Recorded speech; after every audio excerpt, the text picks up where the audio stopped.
Bonjour à tous, vous aimez les breaks? Vous n'allez pas être déçus, aujourd'hui on parle des Volvo V90, Optima SW et de la Mégane E-State.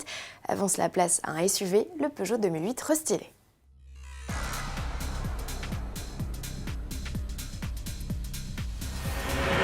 Le salon de l'automobile de Genève, c'est dans une dizaine de jours à peine. À mesure que l'échéance approche, les constructeurs dévoilent leur programme. Et il y a déjà du nouveau chez Peugeot.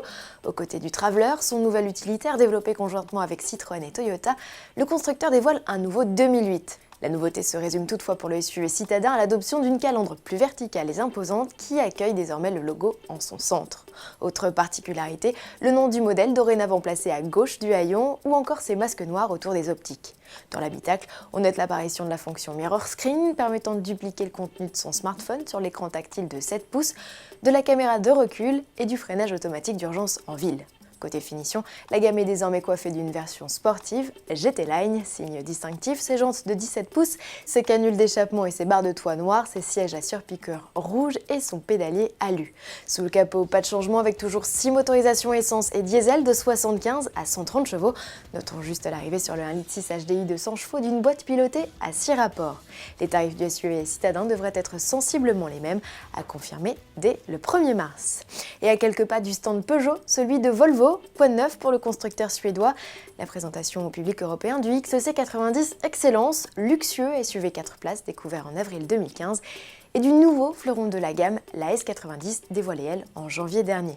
Et ce n'est pas tout, puisque la V40 restylée sera aussi de la partie, aux côtés d'un nouveau grand break inspiré du concept E-State, présenté en 2014. Voici la V90 que l'on découvre aujourd'hui officiellement. Remplaçant du V70, il est plus grand, avec ses 4,96 m de long. Il profite en outre d'un empattement rallongé de 12 cm. Le coffre, qui affichait déjà des capacités hors normes, devrait se transformer en véritable soute, à confirmer des réceptions des données chiffrées. L'habitacle, quant à lui, mêle élégance et technologie, avec, comme sur la berline, le grand écran tactile central et les fonctions de conduite semi-autonome ou de détection des grands animaux. Enfin, sous le capot, l'offre devrait être calquée sur celle de la S90, avec au sommet de la gamme le bloc hybride rechargeable T8 de 410 chevaux, arrivée prévue à l'automne 2016.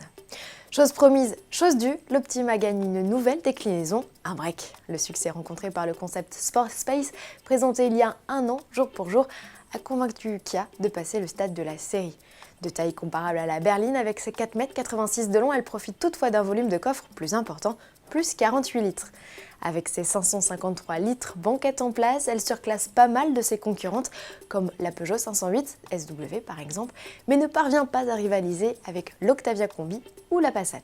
Sous le capot, l'offre s'échelonne de 141 à 245 chevaux pour la version la plus sportive baptisée GT. Quant aux équipements, l'Optima SW fait le plein avec écran tactile 7 ou 8 pouces selon les finitions, système Android Auto et Apple CarPlay, caméra à 360 degrés et même chargeur à induction.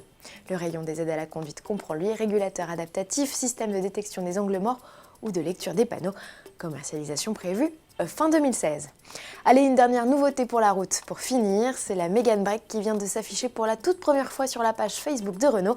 À vos agendas, le constructeur nous donne rendez-vous le 22 février pour la découvrir en pleine lumière. Une révélation à suivre sur la page spéciale Salon d'Auto Plus. À demain.